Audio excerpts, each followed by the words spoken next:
gauge perfectly well, and round here it should start to catch on the date wheel. So I will just, and it should be midnight. So I just went a little bit back, and now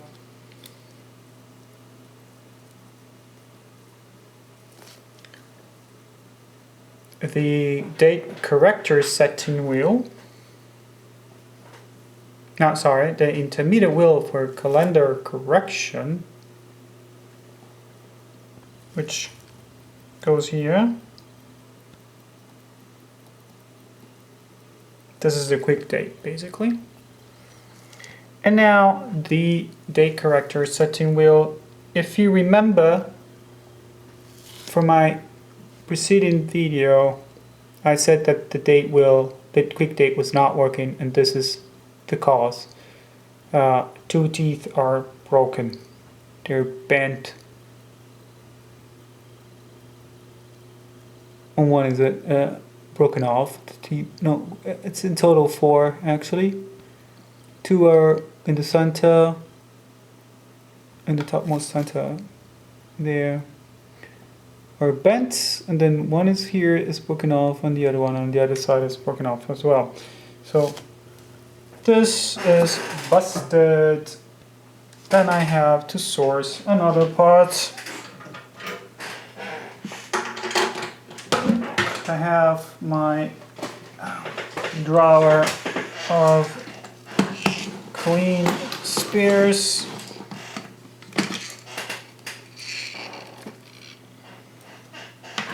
And I try to find one that suits the bill. Nope. Nope. Let me see if I have one. No, these are all 73.6 parts. So, no lucky. I have to go and check 173.2 parts.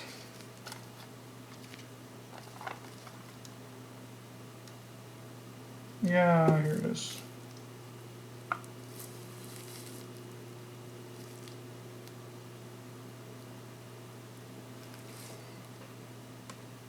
But this is way bigger.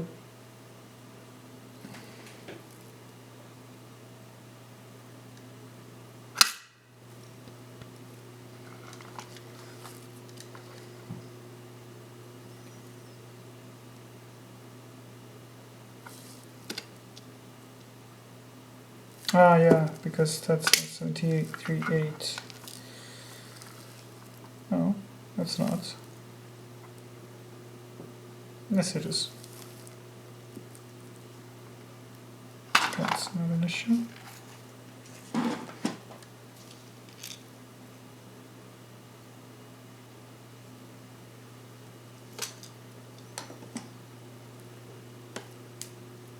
I do have the spares, don't worry. I just need to find the correct one. And here.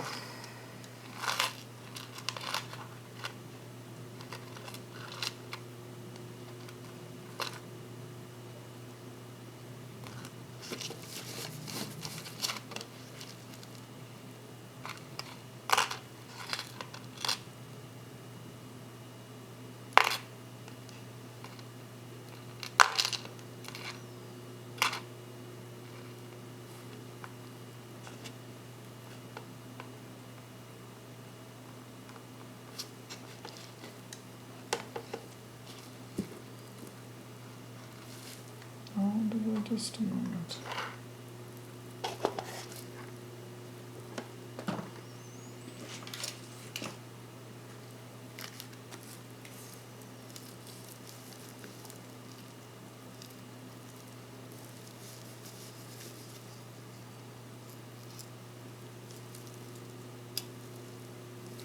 this is the rest of this movement.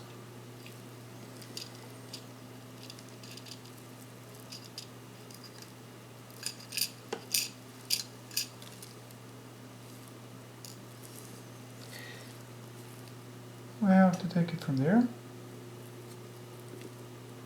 Do I have another one?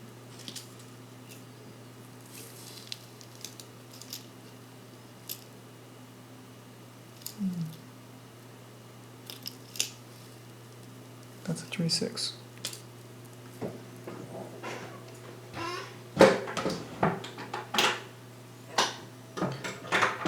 Just bear with me.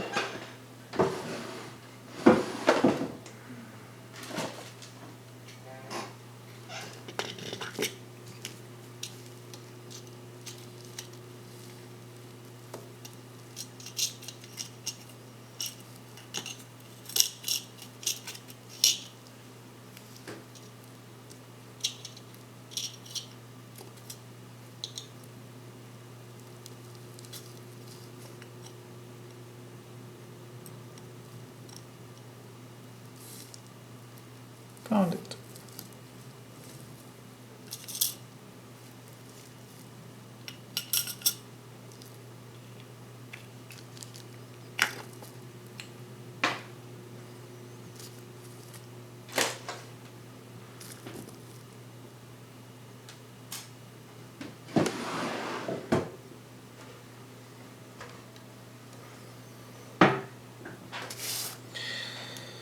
Okay.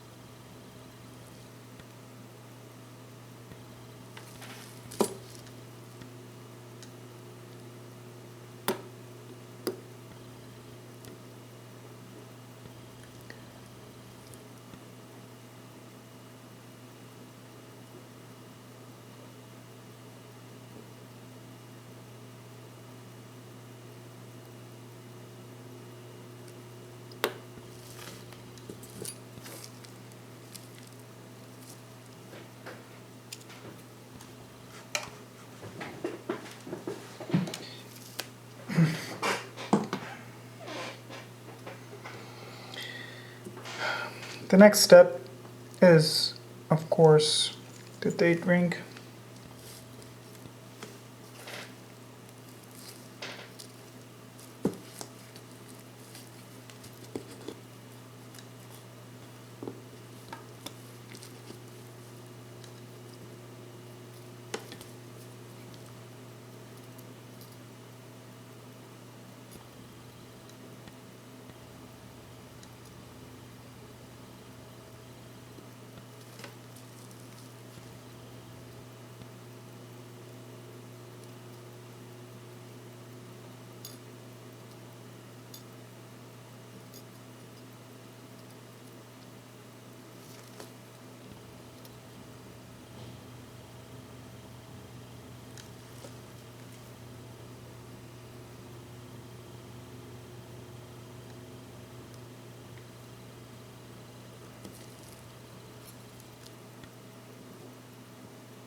Now come the funniest part of all.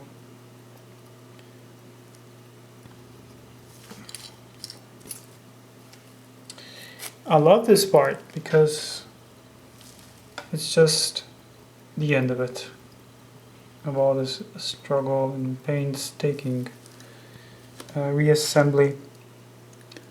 That was the date dial guard, and I pined for date dial guards. There are two of them.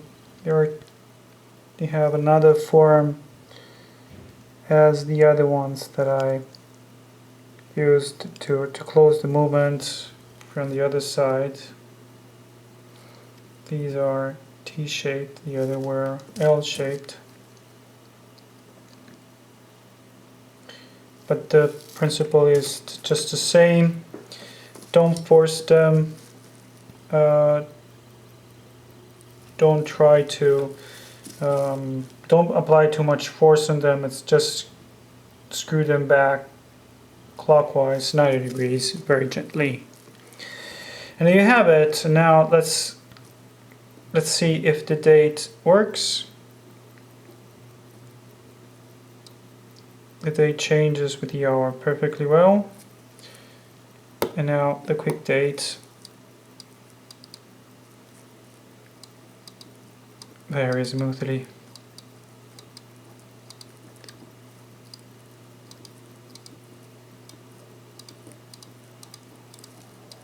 Wow.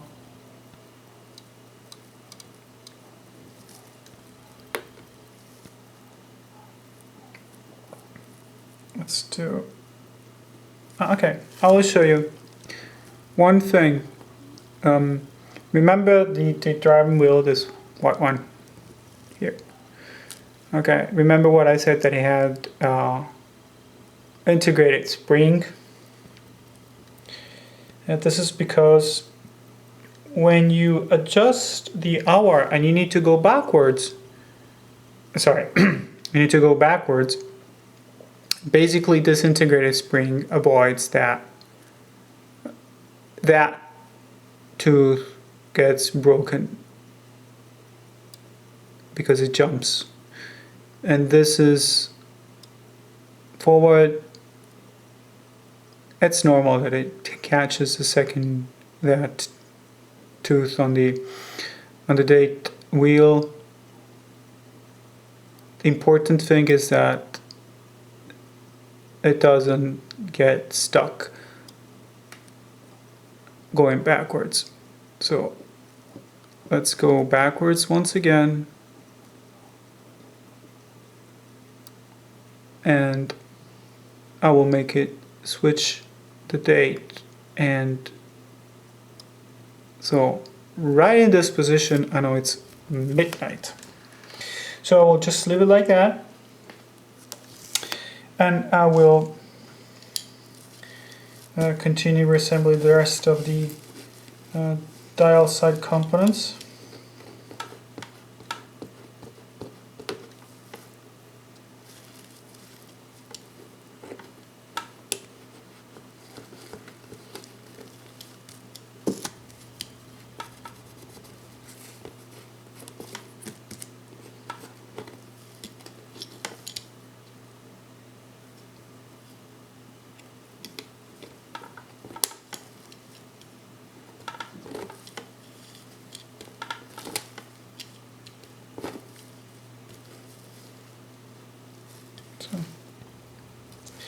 So this is the dial spacer.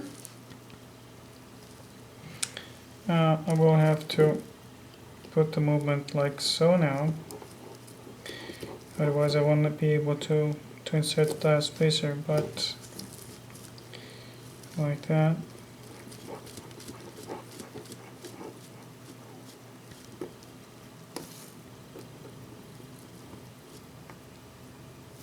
Okay.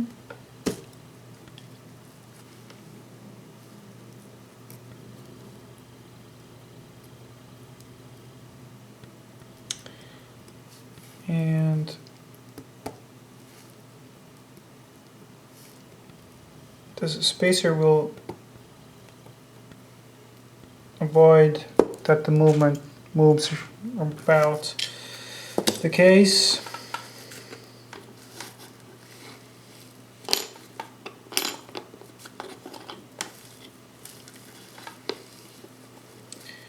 And now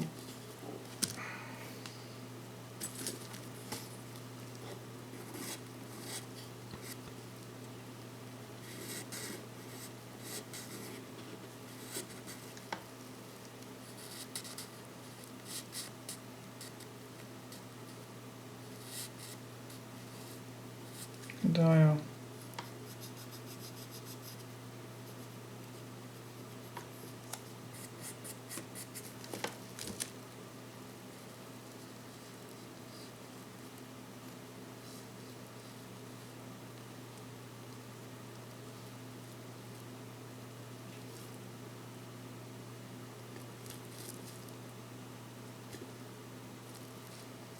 Dial is a very, very nice matte black, which would be a pity to touch with the bare hands because it would leave stains.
Unfortunately, sorry you were not watching all this. Unfortunately, a couple of the hour markers have got stained loom here, here, and a bit here also.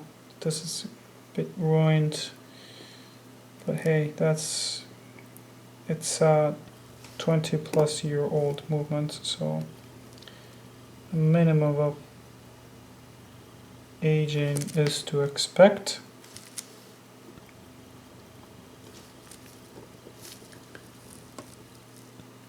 So this is the movement.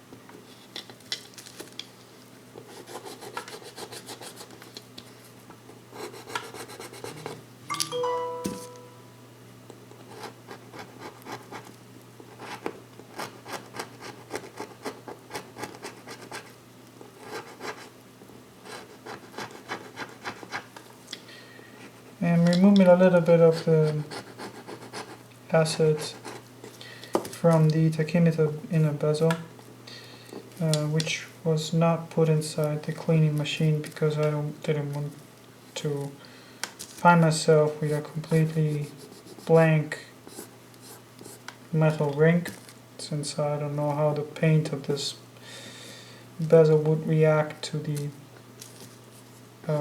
cleaning fluid.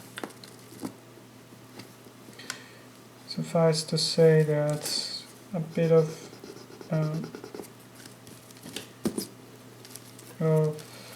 manual work in a piece of peg rod does the trick.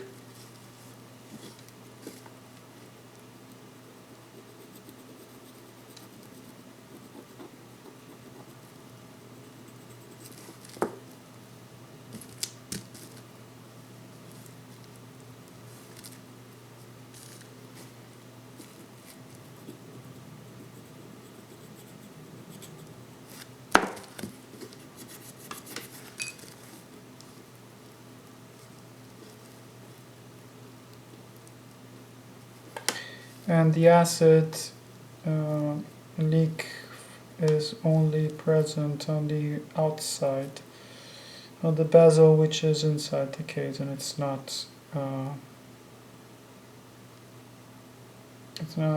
to see. It's hidden from the view, basically, and that is good.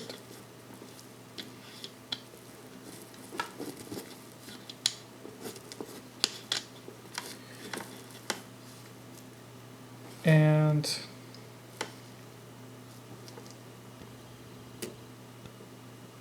here it is, the bezel.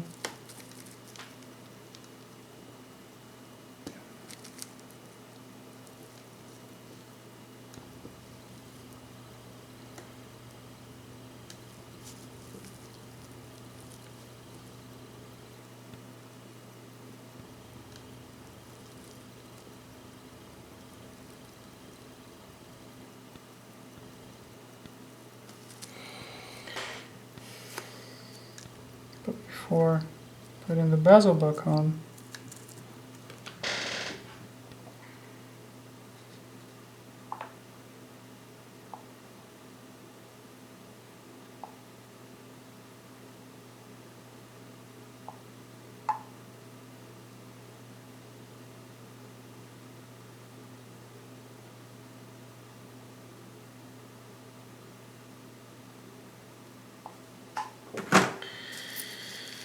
I was saying that now comes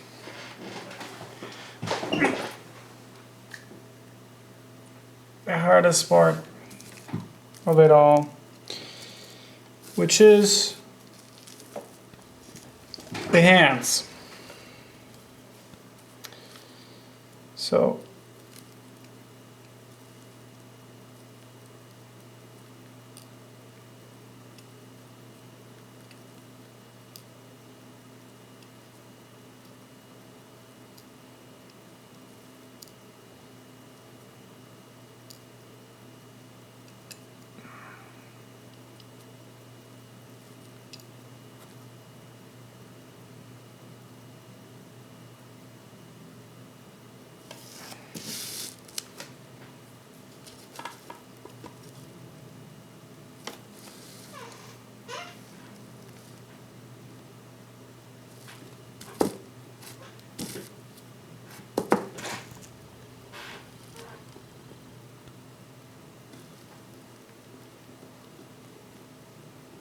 the hands are very particular in the sense that they're painted white, so I have to be really careful not to destroy or to scratch them while placing them, which is pretty hard, actually. And you have to pick it up with the rodico and take care that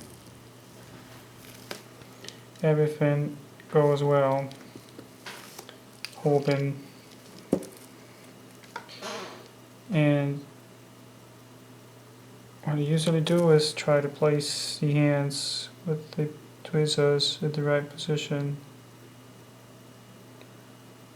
on the post. Try to line it very carefully not to scratch the dial, and then I hold them in place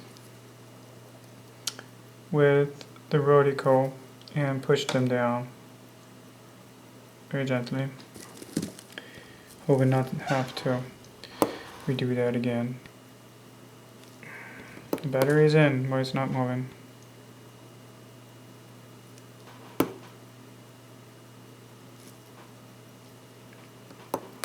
Probably I need to reset the movement.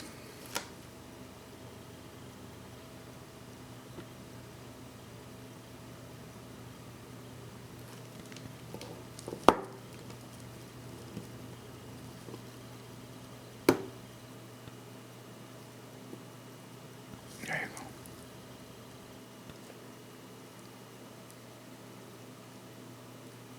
I am not happy with the alignment of this. Let me check. No, I'm totally not happy with the alignment of this hand. it moved a little bit, so I will have to remove it and do it again.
Nope. Again.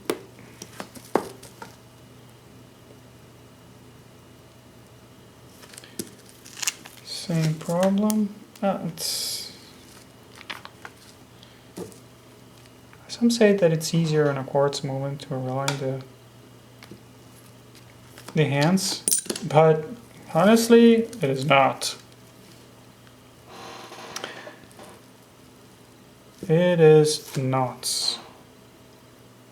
Because you don't have any margin of error.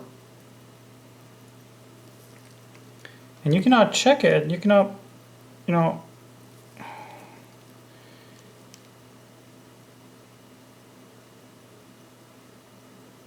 once you put them down, they're down.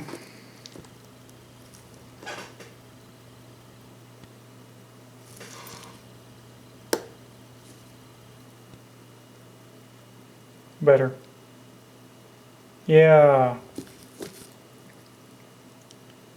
Way better. Let's check one whole turn.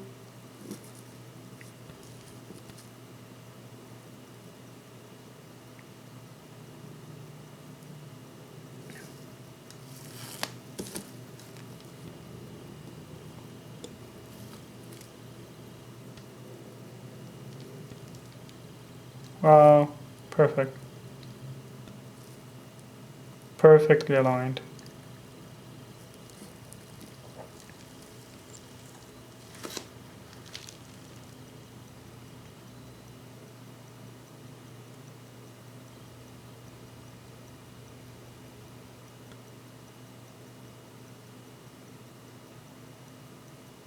Yep. So that's hand number one.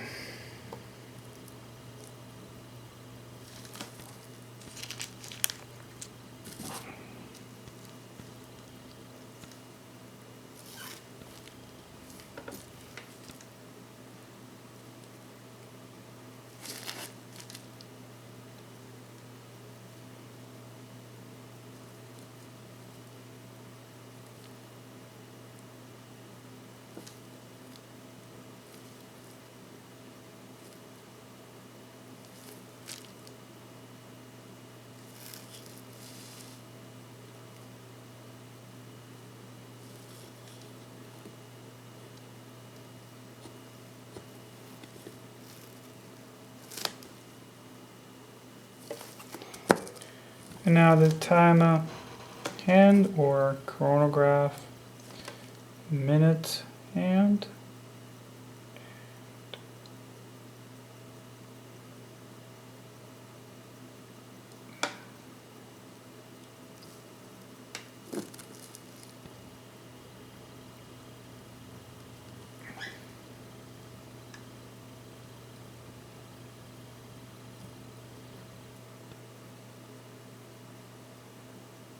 Okay, this clearance enough.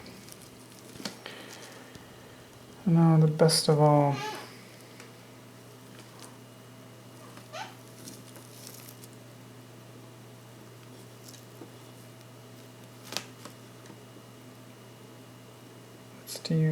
alarm, hour, and minute.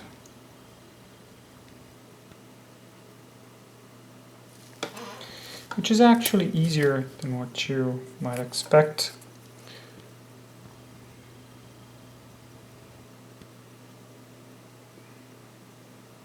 Because first you put the hour,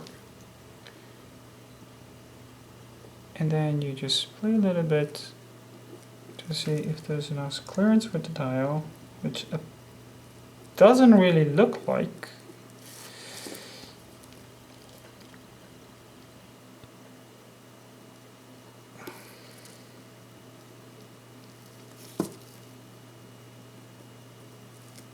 But once the dial is in place and the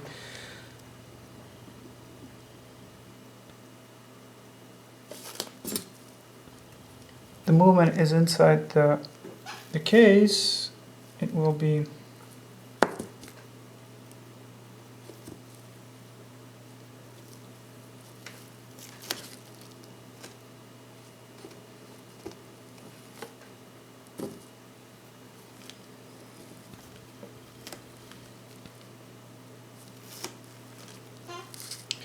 the difficulty actually is to properly align the alarm hands.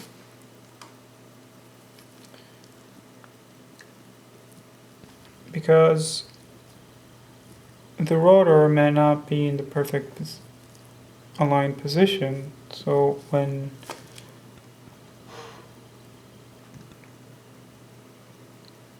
you think you align it right, actually you didn't.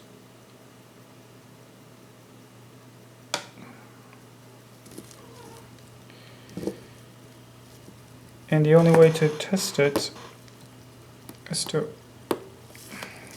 test the